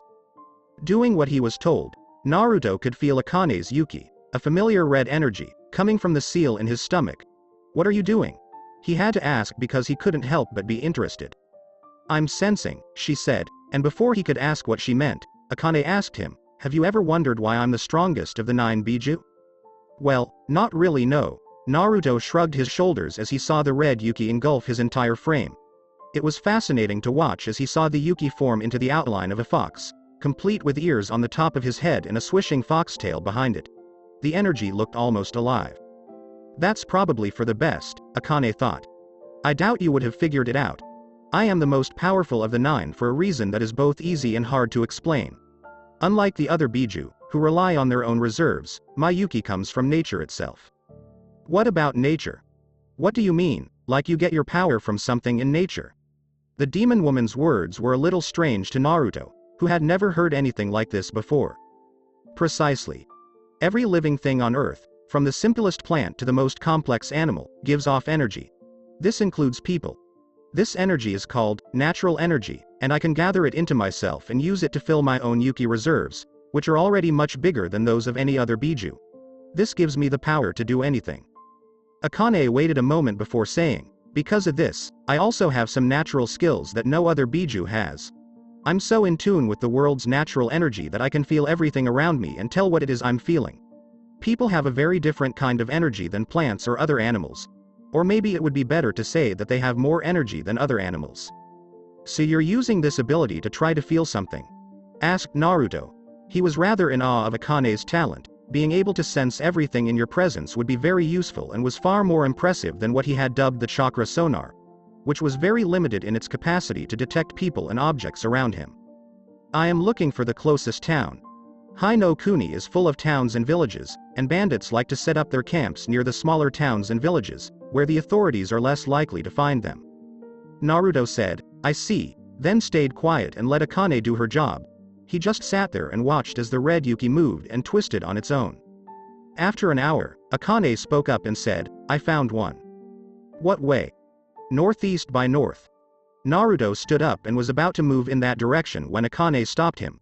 We've traveled enough for today, Naruto-kun. I want you to set up camp and rest. You can move out starting tomorrow morning. Right. Naruto said, feeling a little embarrassed to be wrong about something so simple. He reached behind him and pulled out a scroll, unfolding it on the ground before putting chakra into it. The scroll had a sleeping bag and several detection seal tags that the village's best Jonin used on solo missions. Naruto crawled into his sleeping bag and fell into a light sleep now that he felt safe. The Legend of the Ten-Tailed Wolf. Naruto arrived at the small town Akane had sensed around midnight the next day. The town was small, but compared to Konoha, it was even smaller. There were only a few dozen houses, an inn, and 3 stores that looked like a grocery store, a clothing store, and a small restaurant. Before entering the town, Naruto used a standard henge jutsu to turn himself into an 18-year-old male civilian with short brown hair and steel-gray eyes. The last thing he wanted was for people to wonder what an 8-year-old child was doing running around in shinobi clothes with a sword on his back. Go into the inn, Akane told Naruto as he looked around the town. In small towns like this, that's often the best place to find out what's going on. You should rent a room because we don't know how long we'll be here and it would look odd if you hung out at the inn all day for a few days without renting a room. Naruto said, got it, and did what he was told. As he walked into the inn, the brown-haired Naruto looked around and saw that it was just as cute on the inside as it was on the outside. Hello. Am I able to help? Asked the woman as Naruto walked up to the desk. Yes. I would like to rent a room for a few nights, Naruto said. I'm not sure how long I'll be staying, but it will be at least 2 or 3 days at most. Very well. 2 nights will cost 100 ryu, and all meals except breakfast will be extra, she said. Naruto reached into his pocket and pulled out his wallet. He was glad that his parents had left him a lot of money, almost 10,000 ryu. The first door on the right will be your room. Please have a good time here. Naruto smiled at the woman and said, thank you. It was the first time someone other than Akane or the old Hokage had smiled at him. Naruto walked up the stairs, put the key in the door she told him to, opened it, and walked in. The room wasn't that big, but it was a little bigger than his own bedroom at home. It was nice and cozy, with a soft bed, a nightstand, a dresser, and a small armoire. Dropping his henge, Naruto unhooked his sword, took it off, and put it on his bed. He then took off the rest of his clothes and went to the door on his left, which he thought was a bathroom. When he opened it and walked in, he saw a toilet, a small sink, and a small shower. So where do I start? Naruto asked as he got into bed. Akane said, start by going to the bar and getting something to eat. Keep your ears open, because most people talk without realizing that others might be listening in. We'll do this and look around a few miles outside of town every day. If we don't find anything, we'll move on to another town. Naruto nodded to show that he understood, then got up, left the room, and went down to the bar. The Legend of the Ten-Tailed Wolf. Back in Konoha, clone Naruto smiled as he saw people running out of an expensive-looking restaurant. This restaurant was owned by a wealthy man named Onikawa Nawato, who was one of the few people who could compete with the chain of restaurants and barbecues owned by the Akamichi. He was also one of the people Naruto had found to be especially mean to him after being kicked out of this restaurant. The night before, Naruto drew a map of the area and found out which sewer it was connected to. He then used a special seal that, when activated, would make the worst smell imaginable. He also found a way to make a smell that would attract a lot of cockroaches and set both seals on a timer. After that, all he had to do was find a good spot to watch the show. Naruto said with a snicker, "That'll teach that fat slob not to mess with Naruto Uzumaki." "Is it true?" asked a voice from behind with a smile. When Naruto turned around, he saw Itachi Uchiha in his Anbu clothes standing next to him on the tree branch with his arms crossed. "Hey, Itachi ni-san," the blonde said sheepishly, "to Oja-san then?" Itachi shook his head, and Naruto knew that the Uchiha was laughing because he knew him better than most. "What are we going to do with you?" he asked. The Legend of the Ten-Tailed Wolf. Naruto left the small town a few days later, having found no evidence of bandits in the area. It seems that bandits didn't bother with the place because it was so small and didn't have anything of real value. Naruto, who was now dressed as a middle-aged man with gray hair and a beard, spent a few more days traveling to the next village, which was a lot bigger than the one he had been in before. It still wasn't as big as Konoha, but from what Naruto had learned from the maps he had studied, the only places of a similar size were the capital of Hai no Kuni and a gambling town with a big castle called Tanzaku-gai. When Naruto got to the town, he found one of the many inns there and decided to explore the area. This way, he could get a feel for the town and have fun exploring a place he had never been before. The town was actually pretty nice. It had cobblestone streets instead of dirt roads, and there were lots of people walking around talking and shopping. It was a lot livelier than the last town he had been in. Naruto walked around and looked at all the shops, stands, and people. He tried some of the local food, which was fried calamari on a stick with some kind of spicy dipping sauce. It was pretty good, and he enjoyed eating it before deciding to go back to his inn. He sat down in one of the booths and waited for the waitress, who looked a little busy, to come over so he could order some food. "Hey, did you hear? It's been attacked again?" When Naruto heard whispering behind him, his ears perked up. He sent some chakra to his ears and listened in. "It's happened again? Was it one of the caravans that brought goods?" "Yes, I heard they were attacked and barely escaped. Not only that, but it looks like the oldest daughter of one of the men was taken. That's why you never travel with your family or you higher-ranking ninja." "Akane-chan," Naruto said, but he didn't pay attention to what else was being said. Akane, who had also been listening, knew what he was going to ask and said, "There are two ways to go about this. The first is to find this caravan and get information from them. The second is to just ask around town and see what you can find." "What is the best thing to do?" "I would ask around town," Akane said after giving it some thought. "It might be hard to find the caravan, but there are a lot of inns and shops in this city, so you're probably going to find out about them anyway. If you know where they are staying, you can go to them. If you don't know where they are staying, you should just find out as much as you can about the bandits." Naruto took that good advice and started to look for information. He changed into different people so that no one would know who he was or think that there was one person looking for a group of bandits. He didn't find out as much as he would have liked, but he did get a general idea of where all of the raids had happened. He also learned that the raids were happening because the town, while big, wasn't big enough. Naruto waited until it was late at night to go out. He was out of his henge and had climbed out the window, using chakra to stick to the wall as he ran onto the roof. Heading south, the young blonde shinobi in training jumped across the rooftops and made his way into the forest. Once he was there, he knew the hard part was over, because he only knew that the attacks had happened on the south road, which led to one of the. When he found the road, Naruto made a dozen cage bunshin and sent them in different directions with orders to dispel as soon as they found the bandit camp. It took half an hour before one of his clones dispelled, and another 15 minutes before Naruto was able to look through the clone's memory to remember where it had gone. Once he knew where he was going and had a map, he left. He was able to find the camp quickly because they had a fire going. They must have been doing this for so long without getting caught that they felt safe having a fire going at night, or they were just stupid and had been lucky so far. 4 ugly, dirty, and, based on what he could smell, unwashed thugs were laughing and drinking in front of the fire. Naruto couldn't see how many others were there, so he quickly made another cage bunshin and turned it into a mouse that he sent into the camp. He was going to wait until he had enough information to attack and destroy the base when something happened that made his blood turn cold. A loud, rough, and clearly male voice screamed, and then the same voice yelled, "You stupid bitch." Then there was another scream, this time from a woman, followed by the sound of something hitting the floor or another solid object. Then there was silence. When one of the men heard the woman screaming, he said, "Oh, geez. I hope the boss didn't kill her. Yes, I'd like to give the cute little thing a try. Naruto's blood started to boil when he heard these words and the other bandits agreeing with them. How dare they treat human life so carelessly? Wanting to teach these men a lesson and make sure the woman he heard was okay, the blonde swooped down from the tree branch to start his attack.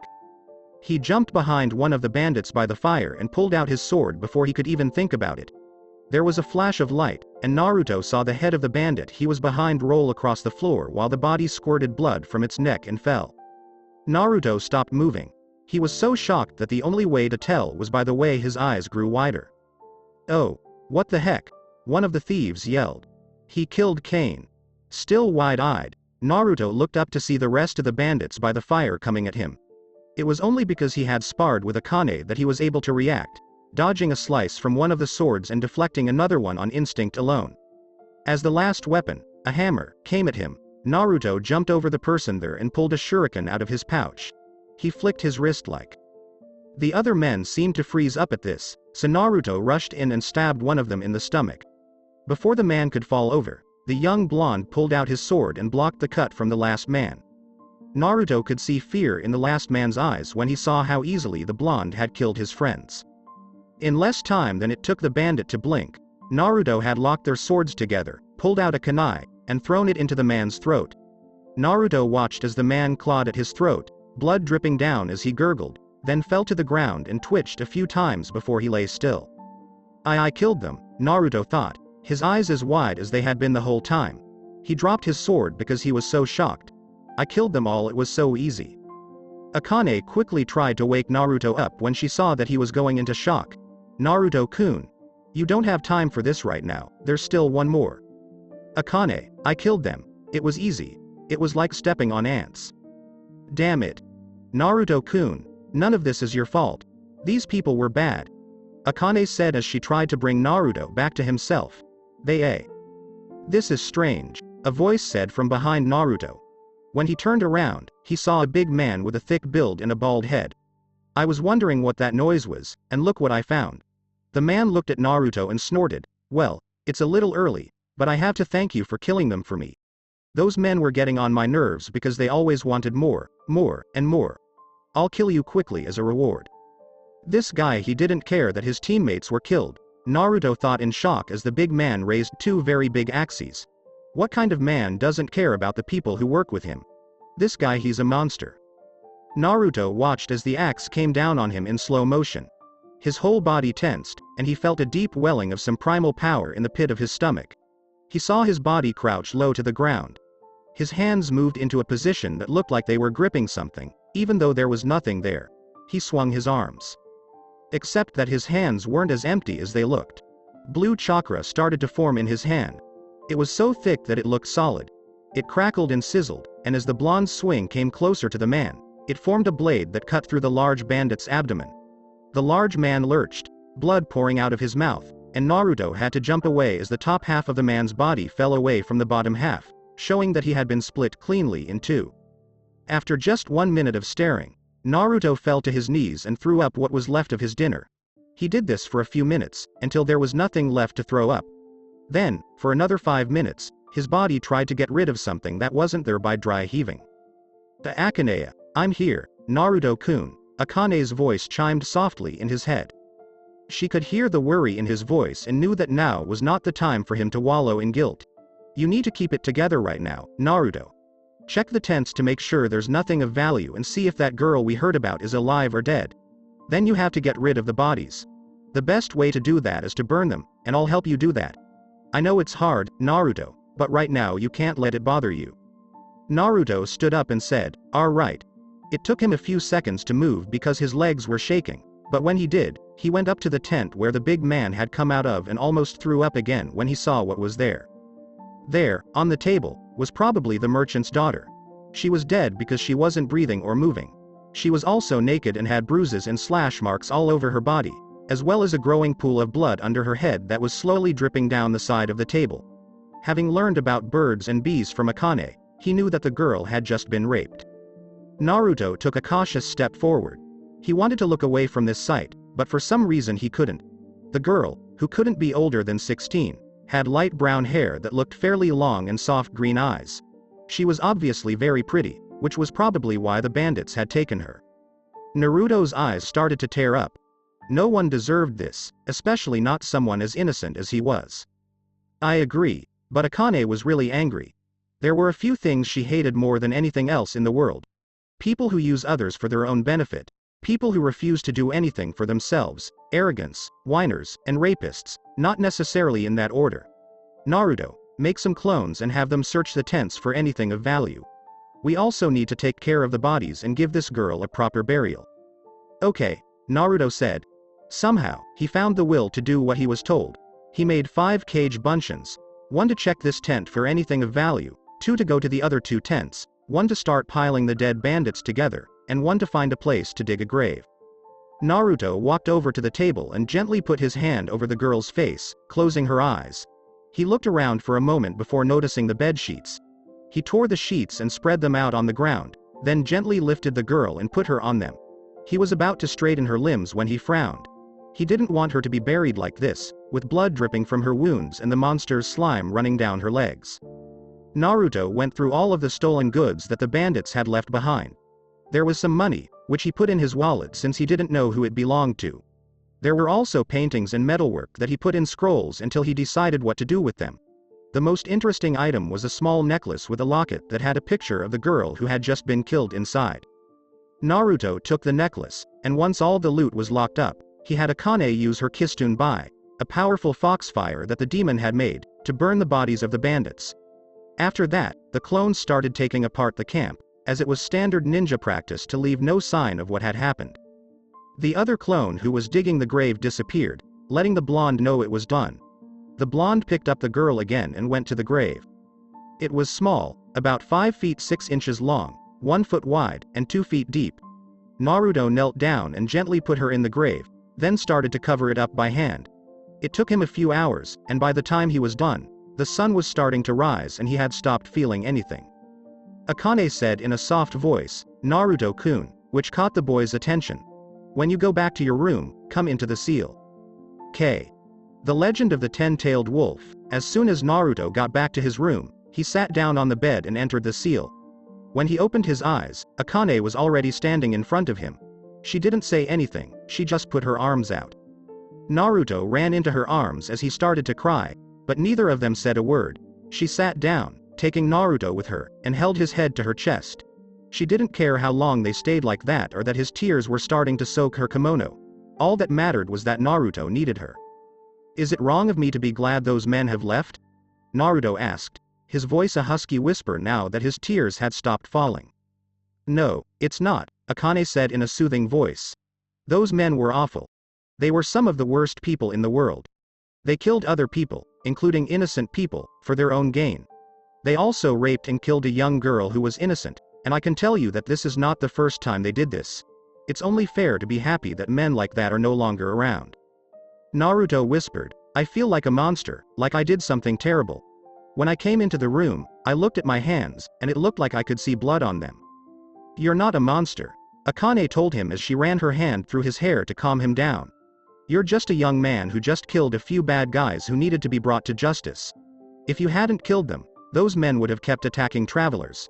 They would have found, raped, and killed more young women if you hadn't killed them. They can't do that anymore because of you, and the women who may have been killed or raped because of them are now safe." The young boy, who had been through a lot and could no longer be called a child, stopped and looked up at the woman who was holding him. "It hurts to know I've killed someone, even bad guys like those bandits.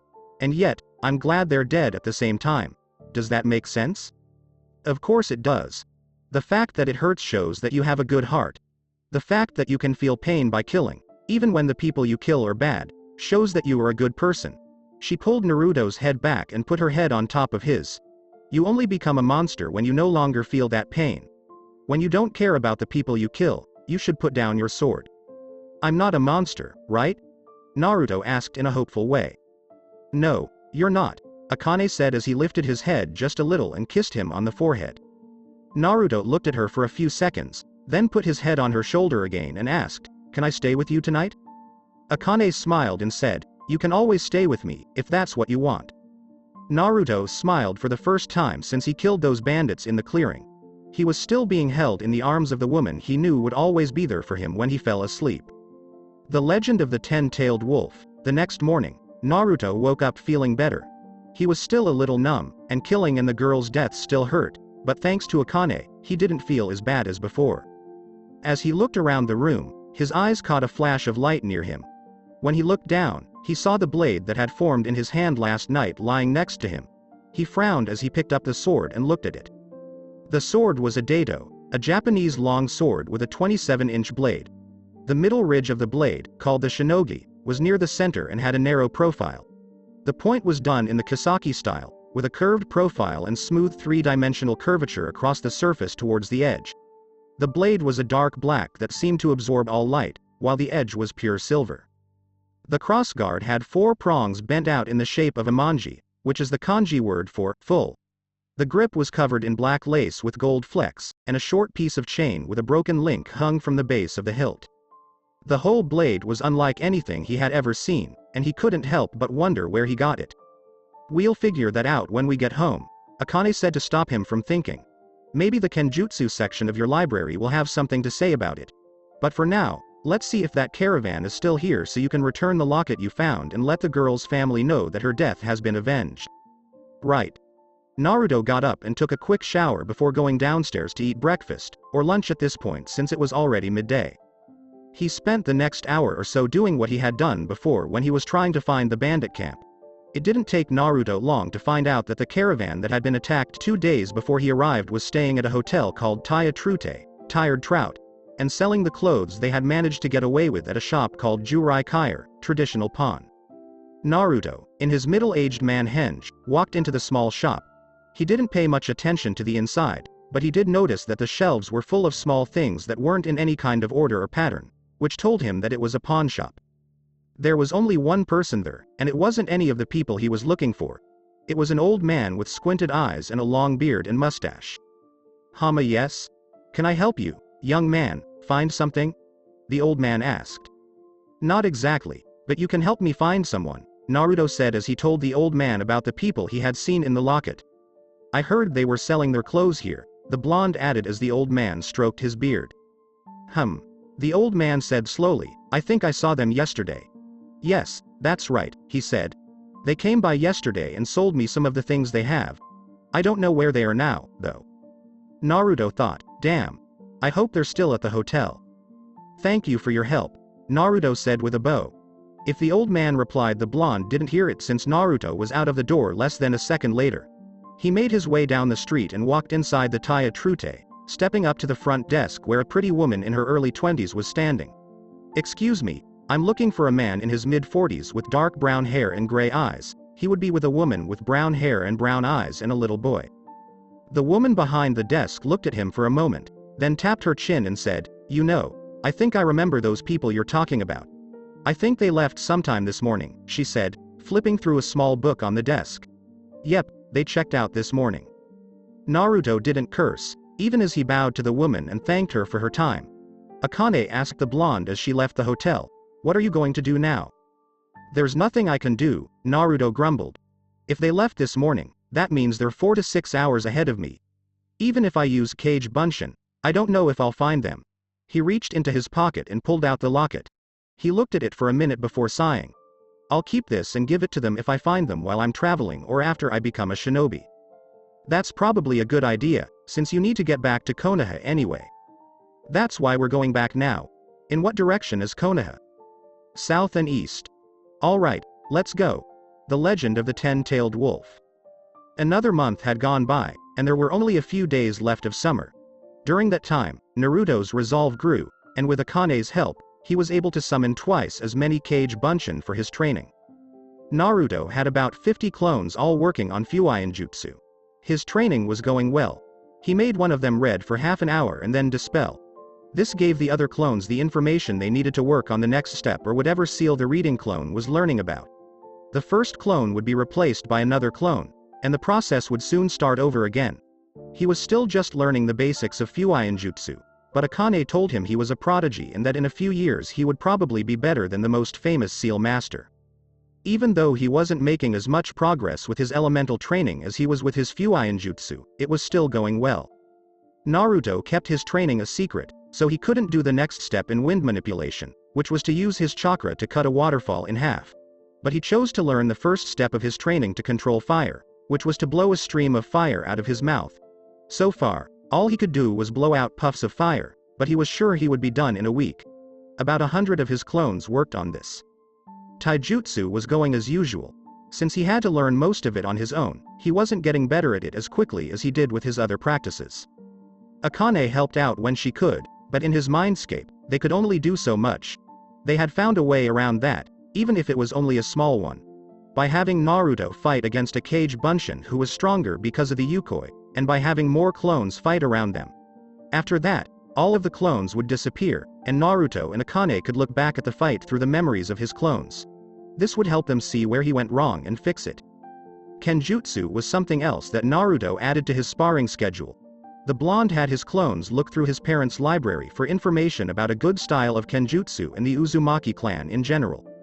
Their search had led them to two things: a scroll about a style of Kenjutsu called Issei no Ryuken, which means Dragon's Cry sword style. It was a style made by the Uzumaki clan, which at one time was one of the most feared clans in all of the elemental nations. The Uzumaki clan was so feared for their skill with a sword that Kirigakure, Kumogakure, and Iwagakure worked together to wipe them out during the Third Great War. The Uzumaki village, Uzushiogakure no Sado, the village hidden in the whirlpools, was attacked by the three great nations, who killed everyone there. Even then, it took 2 months to defeat the Uzumaki clan, and the forces of the three great nations, which were 10 times bigger than the small clan, had been cut in half.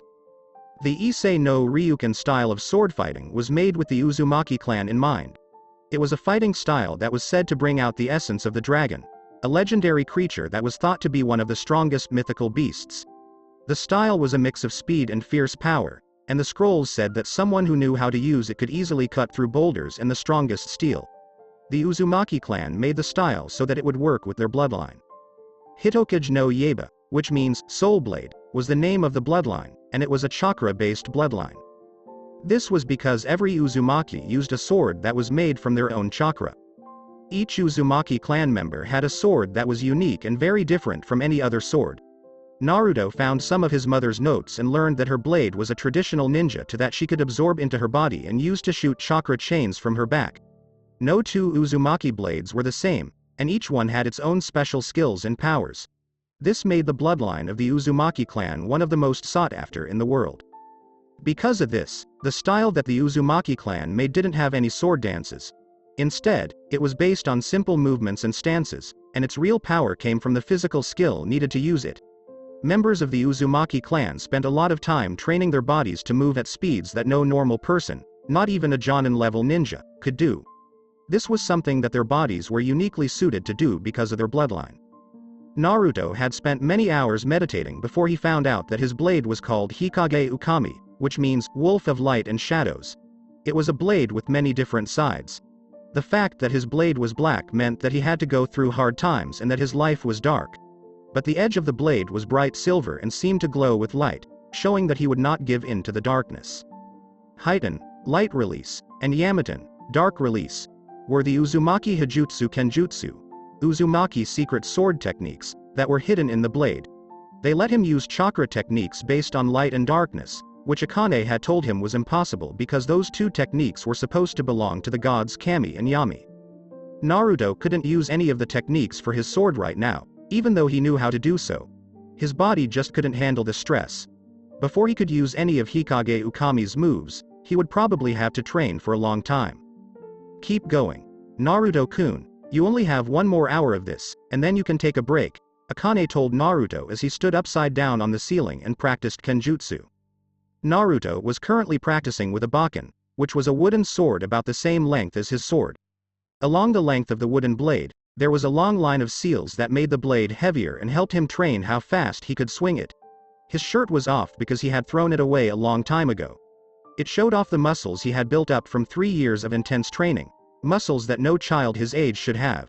It also showed off the many seals that covered his body. There were things that looked like black chains on his arms, back, chest, stomach, and legs. He found this seal in his father's notes on sealing, which were called Taiko Fuin, resistance seals. The seals were made to make the body's resistance to movement stronger by constantly tightening all the muscles and forcing them to work against each other. This meant that the person wearing the seals had to constantly work against their own muscles in order to move. This made the person stronger and faster, since they had to work against their own muscles to move. The amount of protection from the seal depended on how much chakra was used, but the seal only had 100 levels. Minato's notes said that it should only be used for 1 hour a day because it was so dangerous. Naruto had Akane, which meant that using the seal didn't make him weak, so he could use it as long as he wanted. Naruto was now at level 10. When he first started using the seal, it was pretty easy, but the first few levels made him feel like he was drowning. At first, the blonde wanted to just make the seal harder to move in, but Akane told him not to. She said it was better to master each level completely so that his taijutsu and kenjutsu form wouldn't get sloppy. After all, it didn't help to train to be faster and stronger if you couldn't move your body in battle. Akane told him to use the seal so that he could work on perfecting each kata for his taijutsu and kenjutsu forms at the same speed he could do them without the seals while keeping perfect form. Then he would change his form without the seals to make sure he could fight perfectly without the seals. He would only go to the next level after that. It worked very well, and Akane made it work even better, so he could train twice as much in half the time. Even though he could feel every muscle in his body pulling against each other and was drenched in sweat, Naruto was able to keep his breathing even and in control as he moved through his katas. He didn't even hear Akane's words because he was so focused on his movements that he made them a part of himself. Okay, that's enough for today, Naruto-kun, Akane said. Go back to your apartment and clean up, and then come into the seal. I have something to teach you. Naruto got up from his stance and stood up straight. He put his hand over a small circle in the middle of his solar plexus, where all the chains of his seal met. When he put his chakra into the seal, the ring lit up bright blue for a moment before going out. The chains also went out and didn't come back, so you couldn't even tell they were there. Alright, he said as he stopped sending chakra to his feet and let himself fall to the floor below, flipping halfway and using chakra to soften the impact. A cage bunshin appeared next to him and disappeared the next second. This let the clones who were practicing elemental manipulation and jutsu in the dojo and those who were reading in the library know that it was time to dispel. While this was going on, Naruto closed his eyes and focused his light blue chakra around him. His body rippled, and a shorter, orange-clad version of himself stood in its place. Time to go home, he said as he headed for the door. The Legend of the Ten-Tailed Wolf. Naruto ended up in the seal after he washed. Akane was already there, waiting for him with a small, toothy grin on her face. What's up, Akane-chan? He asked as he sat down next to her. Akane's smile got bigger as she said, I've been thinking about our situation and how you won't have as much time to train if you go to school. So, I'm going to teach you a powerful cloning technique that only I know. Naruto's eyebrows went up, and then he got a happy smile on his face. He asked, have I ever told you I love you? Even though she knew he was joking, Akane couldn't help but blush. She couldn't help but think that maybe he really did like her. After all, they had grown very close over the past few years, especially since the blonde's problems. Damn it. Don't think about this anymore, she told herself. Even if something bad happens, he's still too young. I need to hold out. Akane took a deep breath to calm down her angry thoughts about her and an older Naruto. She then gave him a teasing smile. After everything we've been through together and every situation we've been in, she said, emphasizing the word situation, I would hope you love me. Naruto turned red as he thought about how the vixen in front of him would tease him with her body. Even though his mind was much older than his body, he hadn't hit puberty yet, so even though his mind gave him erotic images, he didn't get the typical teenage response. So, what was it you wanted to teach me? He choked, trying to get back on track. Akane grinned at her victory. It is a very powerful clone technique, as I said. With this jutsu, for lack of a better word, you will be able to make a clone that will not only contain 1/3 of your chakra, but will not dispel in a single, or even multiple hits.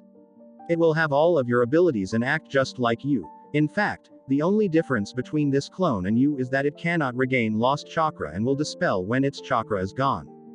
So you're saying you can give me a clone jutsu that not only acts like me but can also take a huge beating?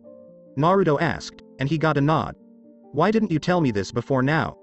Because, in addition to a lot of chakra, you need 2 gallons of blood to use this, Akane said with a shrug. Oh, Naruto said, looking a little pale. So, what is this clone jutsu? He asked with a determined look. I call it Chishio Bunshin, blood clone. Akane said with a fanged grin. I will continue the story in next part. Till then, we weeb offline.